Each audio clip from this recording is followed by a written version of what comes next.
Welcome to Everything Life Coaching. I'm John Kim. And I'm Noelle Cordeaux. We are the founders of Lumia. And we're super passionate about all things coaching, and we want to share what we've learned from over a decade of coaching and training thousands of life coaches.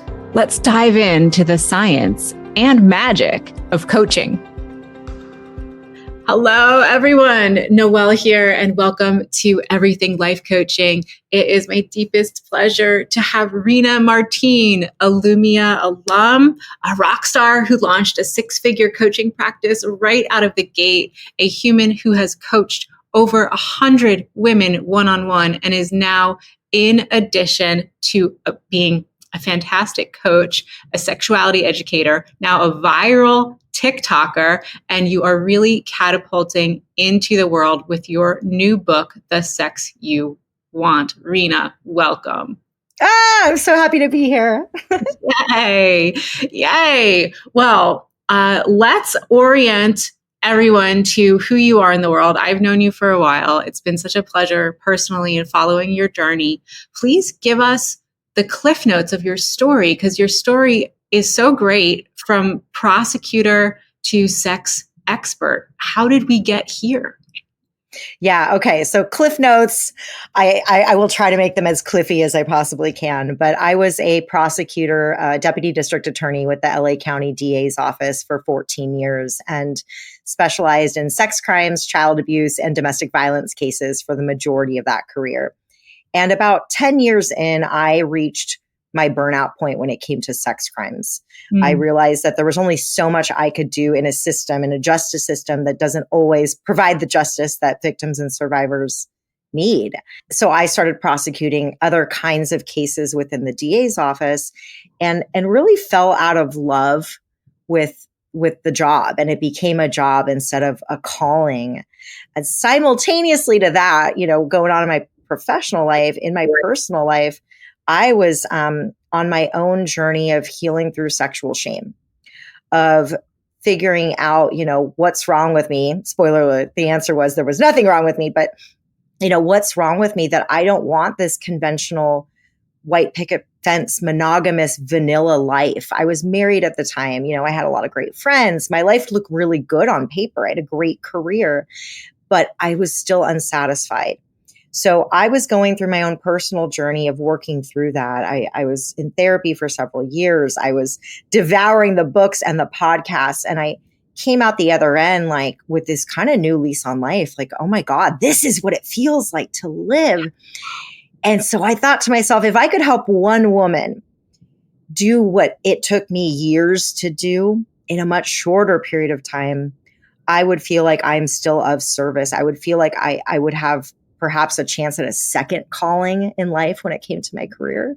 My original plan was to go back to school and become a therapist. And the pandemic hit, and I faced my major existential reckoning, as many people did. And I thought, what if there was a way I could get trained to start working with folks one-on-one now, instead of waiting the 10 years and a few $100,000 it would cost me to go back to school to become licensed as a therapist. And so I was fortunate enough to discover Lumia, and you and John and I already had a passion for positive psychology beforehand. So Lumia just was the perfect fit for me. And now I'm so grateful that I got a coaching certification, because I am a much better coach than I would have made a therapist. So that is the nutshell of how we got here today. Congratulations, and when you came into coaching, when you came into coach training, and this is something I think is important for anybody who's thinking about becoming a coach, to what extent did you or could you have imagined who you would become?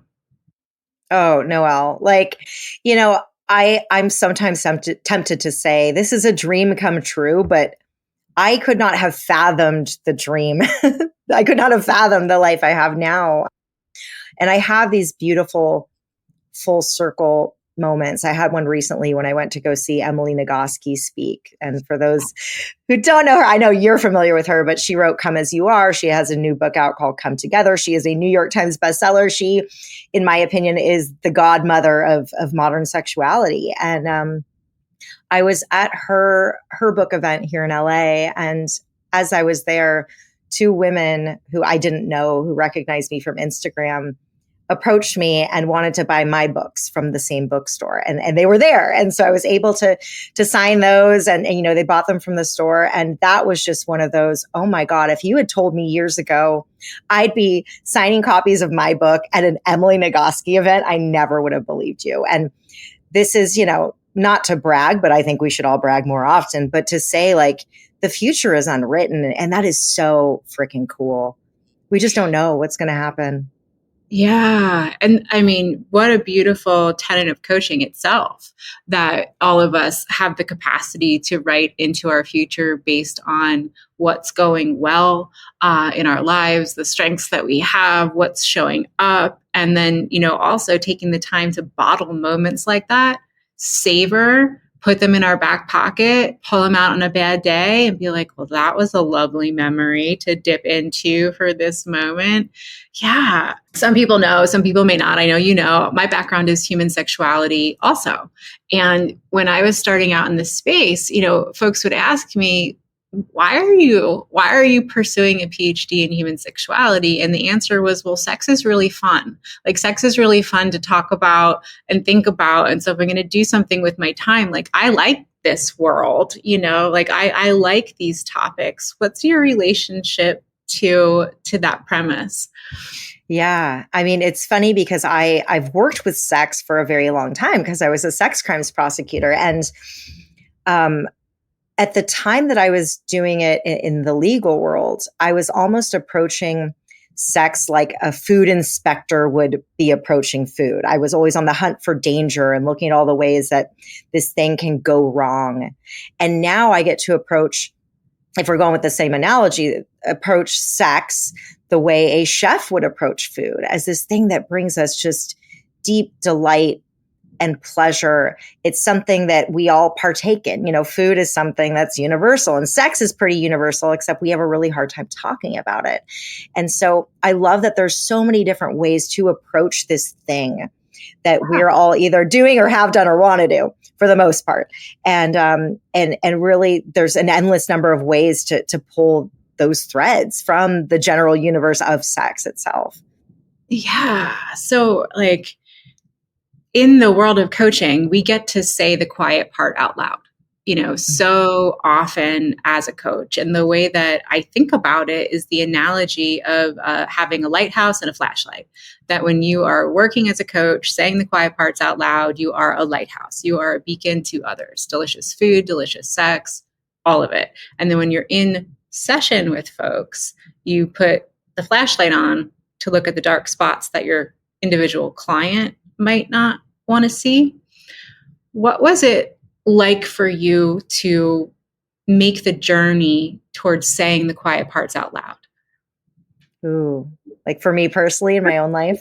Yeah, for you, because I know a lot of people come into coaching, they have a niche, they have a dream, they have something they want to do in the world, something they want to change in the world, and then you have to show up. Yeah.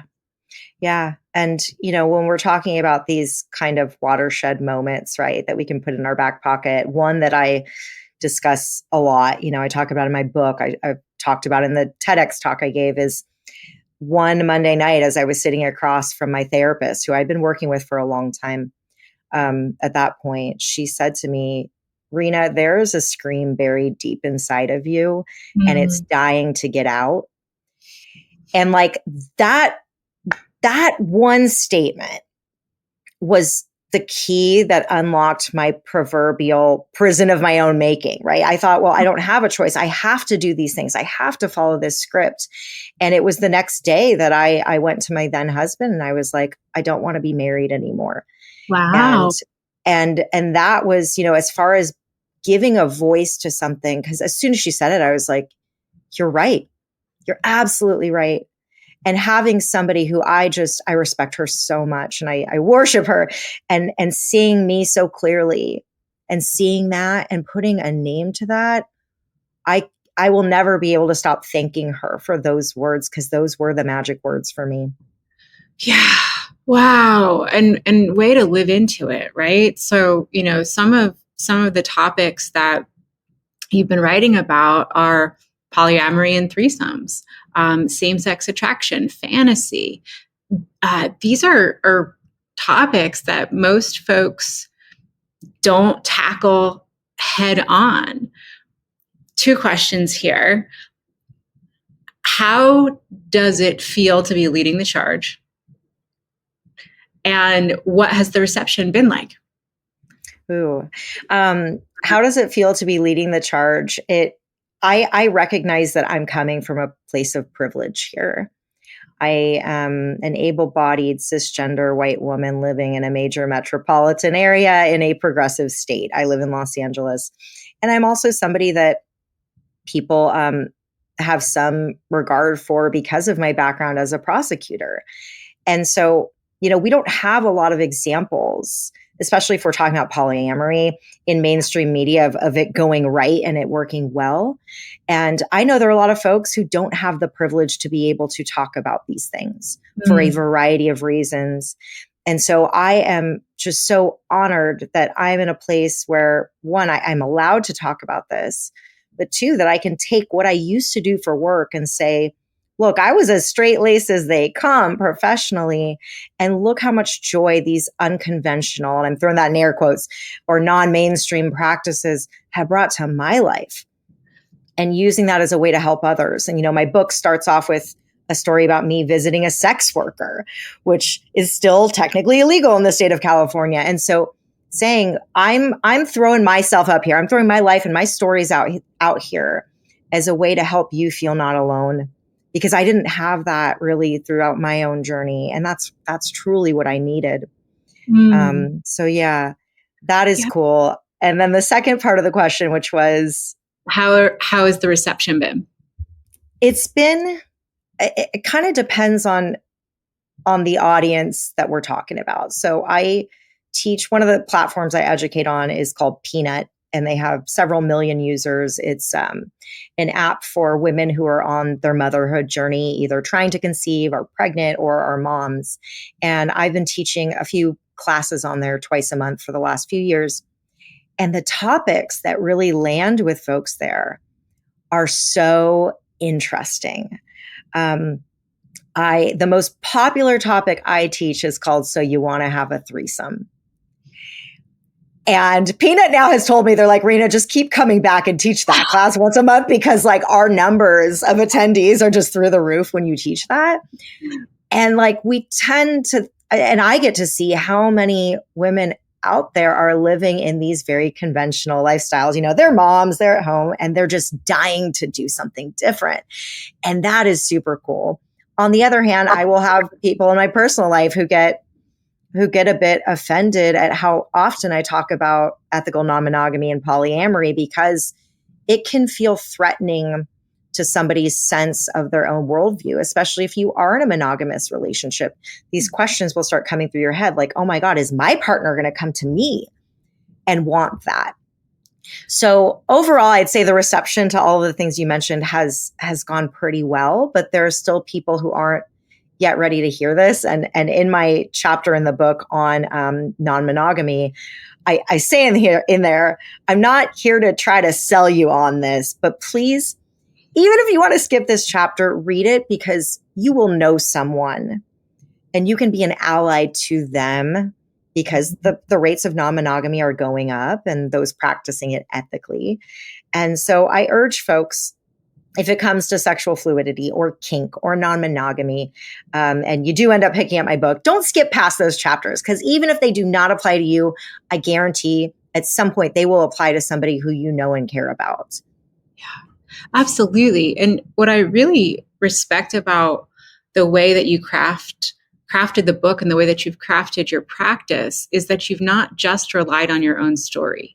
You worked one-on-one with over 100 people to learn the ins and outs of the reality of a strengths-based coaching approach to sex and sexuality. I believe that you are one of the first people in the world, if not the first person, to take sex and coaching as a framework to say, this is how we're going to attack it.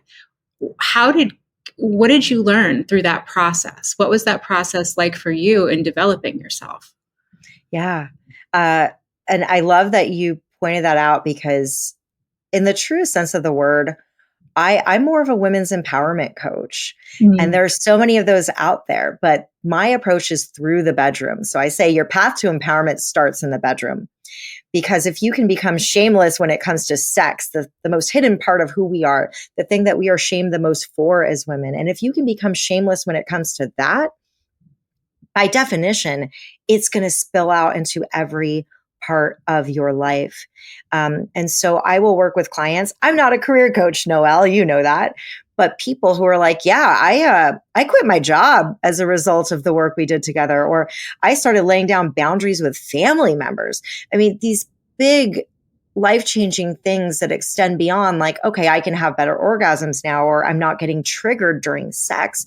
But I saw what it did for me and my own life once I worked through the sexual part of it. And I started, traveling solo. I started just doing things I was always too scared to do. And so that, I think, is the power of this work, is that it gives you permission. That's a lot of what I do in the work I do with my clients.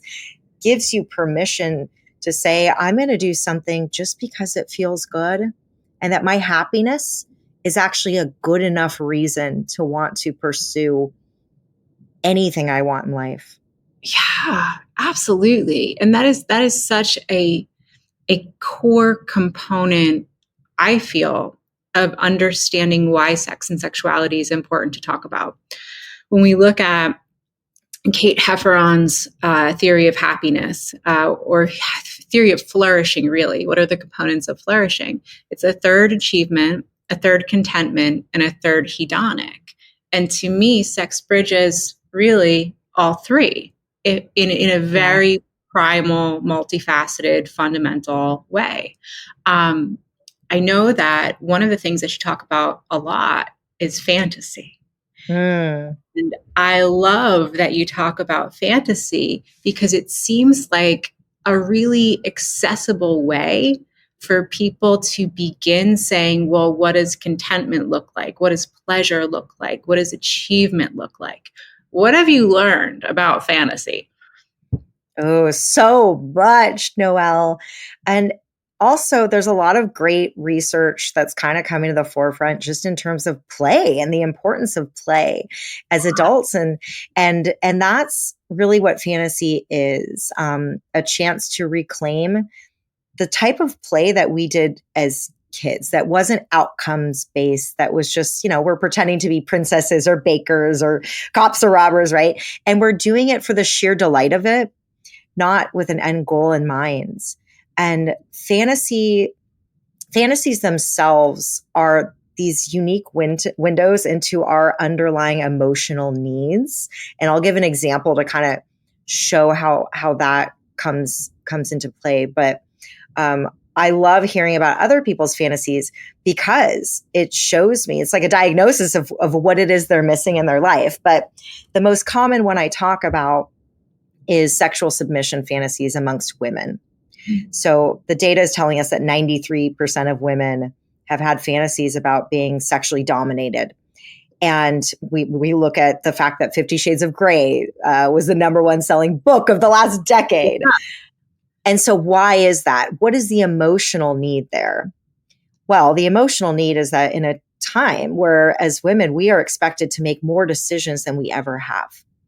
As partners, some of us as moms, as employees, as business owners and CEOs, as leaders, we have an emotional need for someone else to just make those decisions for us.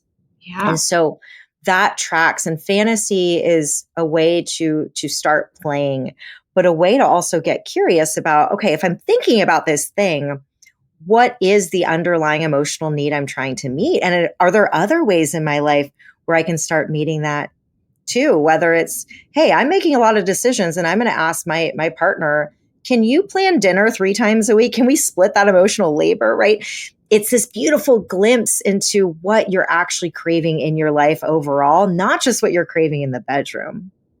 Yeah. And I mean, thinking about submission fantasies as a way to give life to the unseen emotional labor that women do across the board is a fascinating construct.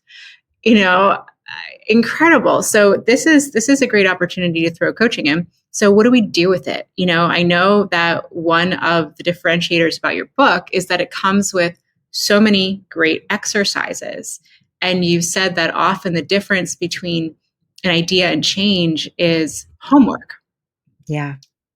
Tell us about that. How does that play into your book? How does that play into your practice? What do people need to know about making these things actionable?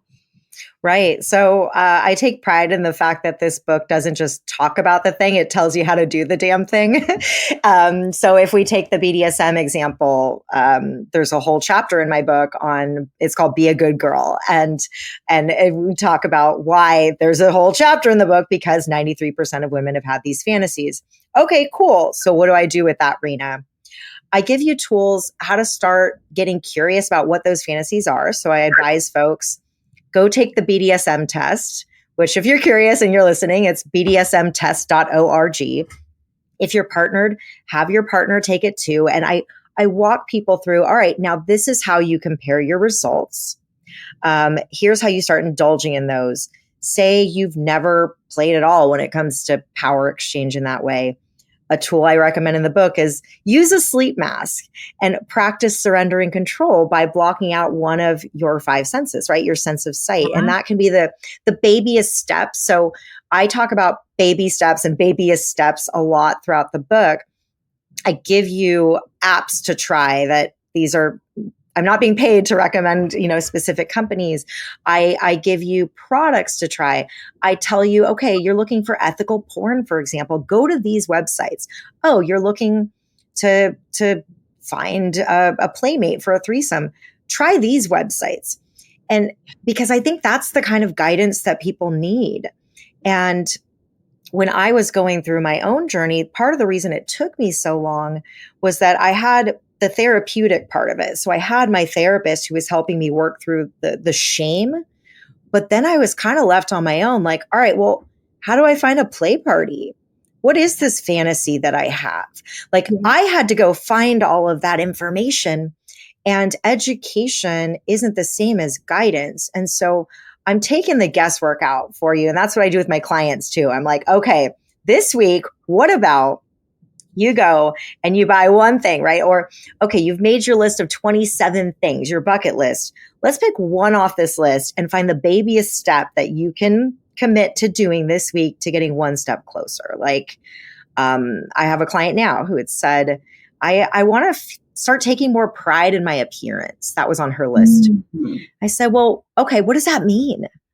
She's like, well, I used to be really into makeup and trying out like all these really creative makeup techniques. And I don't know. I work from home now and I don't have the incentive to do it. And I said, well, would you be willing to one night this week playing around and getting gussied up just for the sake of it and for the fun of it and sending me a photo for accountability? And she did. And now she's doing it at least once a week because she's like, this was so much fun. And so it's, everyone's babyest step is going to look different. But yeah, it starts with action. It doesn't start with reading about it. It starts with doing the damn thing, as I like to say. Yeah. And what you're mirroring is the formula for neuroplasticity. So let's talk brain stuff. So it, as the way that we grow new neural pathways is through insight, experience, insight, experience, insight. And when we're thinking about coaching as a companion for therapy, as a companion for that awareness, what you are directly putting in front of your clients and your readers is the ever missing experience piece, so that you have the opportunity to then form continued insight about how was that for you? How did it go? Well, what did you learn? How did you grow? And then more experience and more insight. Yes. And we blossom into the world. Yes. Yes. So, I looked at an article that you sent over from the Guardian, and it talks about the fact that due to Roe, the fall of Roe, people are having less sex. And specifically in the US, in a specific Gen Z subset, mostly generation, and then thinking about what sex actually does for our well-being, zooming like way out from a societal perspective. I feel like this work has a major role to play. What do you see? Why is sex good for us, and why is this type of repression a problem? Yeah. I mean, on just a chemical level, orgasms are so good for us. I like to call them nature's free multivitamin that also feel really, really good. So they reduce cortisol levels. So, the stress hormone, they help with sleep. They are nature's kind of great pain reliever. The list goes, and they feel really, really good. And so the list goes on and on. And so orgasms are good. Sex, as we mentioned before, is one of the few ways we get to play as adults. It is a third thing that we do. And Emily Nagoski talks about this in her new book, and that in a relationship, it's normally a third thing that brings couples together. And whether that third thing is, we're both into rock climbing, or we like the same genre of jazz, and sex can be this third thing, this thing that creates a bond in partnership. Sex can be also a tool for folks who are exploring their orientation, their gender identity. And if we're making sex now, because of Roe, this dangerous thing, people, our brains don't like to do things that we perceive to be threats to our bodily safety. And that's what the reality that sex has become for many people. And if we have that in conjunction with all the attacks being made on gay rights and trans rights in this country, there's so much messaging telling us it is not safe to be a woman. It is not safe to be queer. It is not safe to be trans. And it's not even safe to have sex anymore. And that is just, sucking the life out of something that brings us and is designed to bring us so much joy. Yeah. And it gets dangerous for society, because when we repress who we are, our self-expression and our sexual self-expression, it leads to depression, right? In a very real way. And so, folks aren't living into their lives. And this is kind of what you experienced in your previous life. Was the prison of your own making, as you defined it. That's pretty extraordinary. So what are some learnings that you've gained around unlearning behavior? Because what we're talking about is really the weight of the binary, the weight of patriarchal culture, the weight of misogyny, the weight of white supremacy, like in all of it. It is a massive load to fight through. What do we need to know about unlearning norms, behaviors, fears? Yeah. And I think that this kind of ties back into what we were just talking about too, which is the importance of finding your people. There's, a whole chapter in the book called Find Your People. And you talk a lot about loneliness, Noelle. And when we've taken sex out of the equation, there is a sense of loneliness there. And when it comes to unlearning, finding your people or just meeting new people who have different life experiences than you is so critical. And that might be hard to do if you live in kind of an insular part of the world. And it's beautiful that, there's so many podcasts out there now, and there's Reddit forums. Like, there are communities available to you to understand that your people are out there, even if you're feeling alone.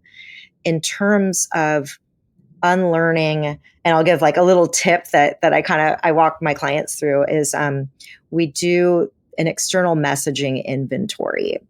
That's a homework assignment I give my clients. It's also one of the first homework assignments in the book, and it's the least fun out of the entire book, unfortunately. But it's okay, let's take an inventory of what messages you got about what it means to be a woman, what messages you got about love, about sex, about self-pleasure. Typically, they're going to be not so great messages. Right. And okay, so who did that message come from?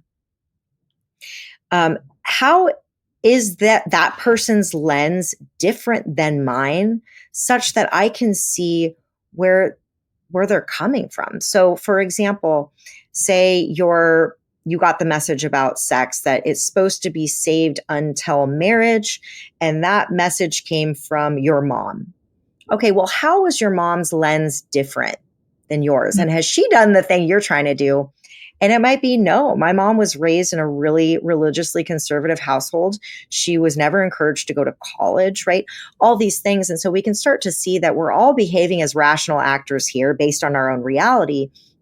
But that if this person has not done the thing that you are trying to do, then that isn't the lens that you might want to adopt going forward. And I like to say, don't take criticism from somebody you wouldn't take advice from.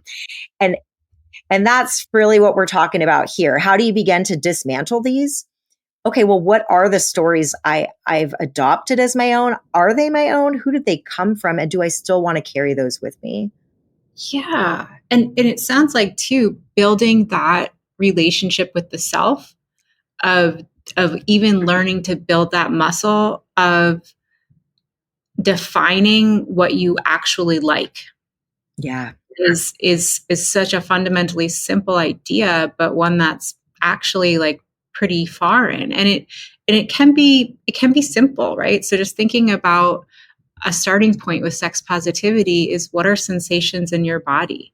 Developing a positive relationship with your body and your body image, advocating for your own sexual health, thinking about prioritizing healthy sex in your relationships. Like, these are all so personal and deeply varied across the board, that, it's like, what, as you and I can be individual lighthouses and say, this is who I am, what people do with the mirror that we create, is a completely other ball game.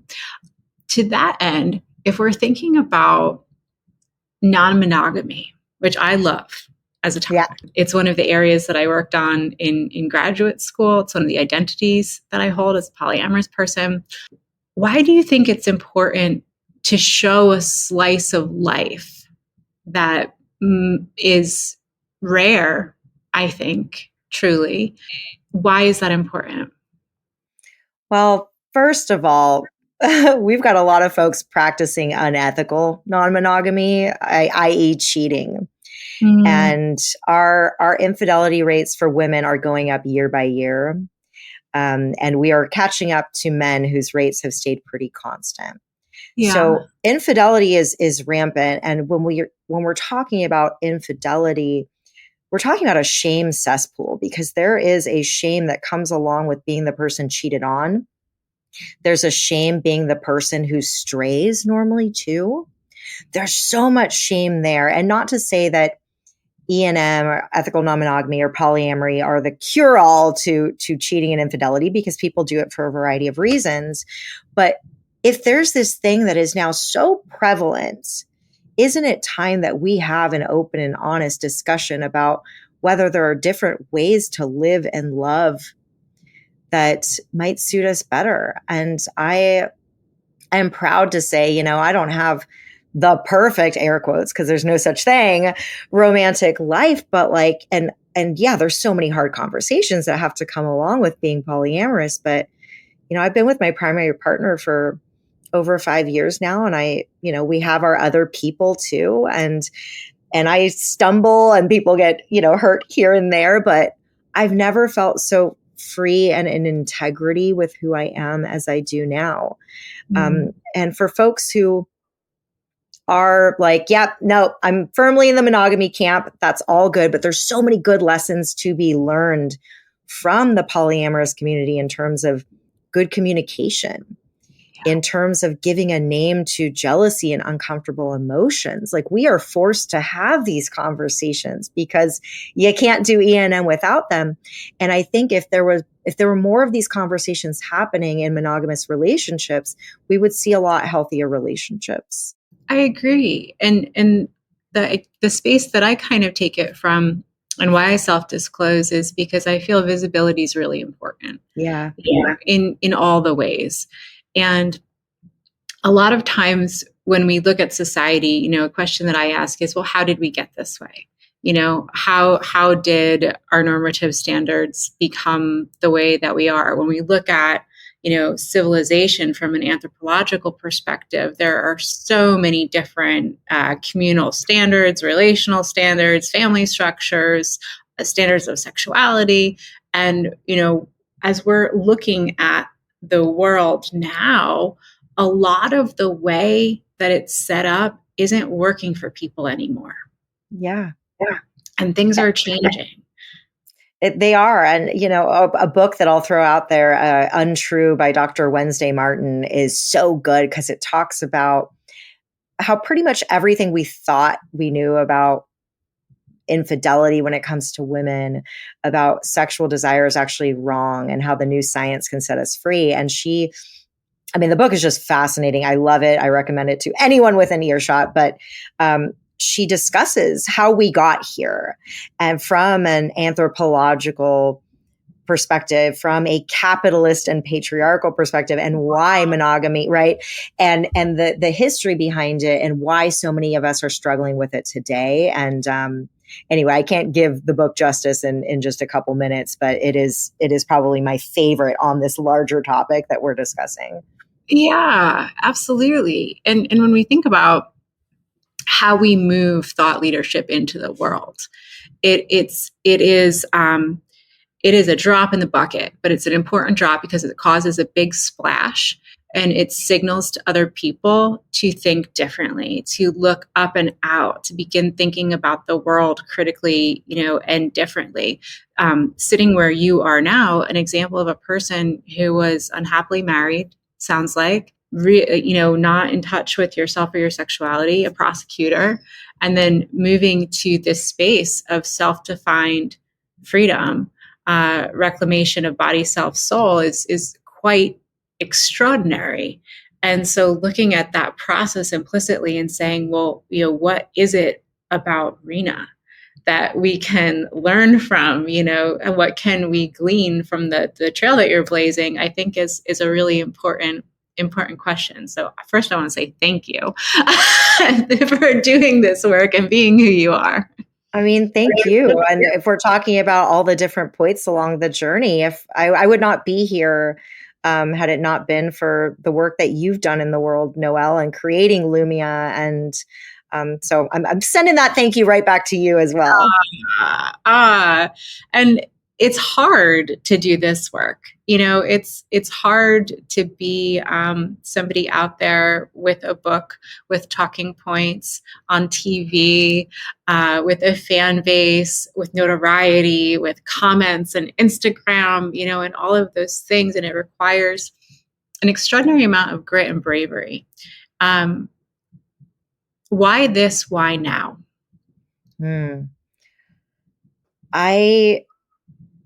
I think, why not? That was really what came to mind when I was making the decision to leave the DA's office and to coach full time. I thought to myself, if not me, then who? I know very few people who have the kind of background that I do, who go into coaching, who've had the level of contact that I've had with survivors and interviewing children and women, and the entire spectrum of what it means to survive trauma. And with that, as somebody who does not have children, I don't have a mortgage, all the things that people would say, well, I would switch careers and pursue my passions, but I thought, if not me, then who? And so why now? I feel like I didn't have a choice. It was a calling like this. And it was the scariest decision I've ever made. And I've made quite a few, Noelle, but I wasn't ready to come to my own reckoning until it happened in my marriage. And then I reached a point where I was like, I can't do this anymore. And with my career, I was like, I can't do this anymore. And I found something else that is going to allow me to serve my role here on earth, which is, I believe, to help people. That's what I was put here to do, or sprouted from the ground to do, depending on what you believe. And so why now? Why not? Yeah. Beautiful. Beautiful. Well, one of the things at Lumia that I'm so deeply proud of are the amount of diverse voices that we foster, and the extraordinary people who come out of our organization who are really, for real, changing things in the world. So thinking about the next generation, thinking about the people who are following in your footsteps, who are sitting there and saying, I want to be a coach. I want to quit my job. I want to leave my marriage. I want Act 2. I believe I have something to say. What would you share with those humans right now? Yeah. Lumia says your story is your gold, and that is absolutely true. You want to be the example to folks of what change looks like. Because if they see that, and change is going to look different depending on what type of coach you are and what your niche is. And I'm one of those people who thinks that niches are really important. I know that there are general life coaches out there too, but people aren't looking for a life coach. They are looking for a change or a solution. And so what solution are you offering them? Like what answer are you giving them? And find something that is your why and your North Star, because people can smell bullshit from a mile away, right? Like you need to embody the thing and the solution and the change that you're trying to bring people. And so what is your unique story, right? And so really turning inward as a way to say, look, I'm here with you. I've been through this road myself, and I want to make it a little bit more smooth for you than it was for me. I think that is such a common coaching narrative for people. I want to make this journey more seamless for others so that they don't have to go through all the struggles I did. I mean, that's certainly my journey. That's why I wrote this book, because I'm like, this is the book I needed during those years it took me. This is the book I needed. So that would be my advice to folks. Like, harness your story and use that as a way to serve others. Yeah. Beautiful. Beautiful. Do you have a copy of your book handy next to you? Thought you might. Perfect. So this is the baby that's out now. Where can folks find it? Everywhere books are sold. So, yeah, if you want kind of a little repository, you can head on over to my website, renamartine.com/book, but it's available on all the retailers, the indies, online. If you're near a Barnes & Noble, most of the shops are carrying it in person. But yeah, it's everywhere. Awesome. Awesome. Awesome. And where else can folks find you? Where do you want people to connect with you? Find me on Instagram. I'm on TikTok, but I'm just going to say it's the Wild Wild West out there. So please send me a DM on Instagram or contact me through my website. Awesome. Well, thank you so much for being with us today. It has been a wonderful conversation. We are super fans over at Lumia, cheering you on all day when we see you on television and doing all the things, right? So thank you. And we can't wait to keep following your journey. Thank you, Noelle, for everything. Oh, you bet. We'll do it again. Thanks for listening to Everything Life Coaching. If you're feeling the draw to become a coach, head to lumiacoaching.com/everything. Explore a new career that brings fulfillment, gives you a true sense of purpose, and a bold community to do it with. Lumia is ready to equip you with the tools, training, and community you will need to reach your goals. If you're ready to build a unique coaching business on your own terms while making an impact on the world at large, Lumia is the next bold step in your coaching journey. That's lumiacoaching.com/everything. And hey, if you're waiting for a sign, this is it.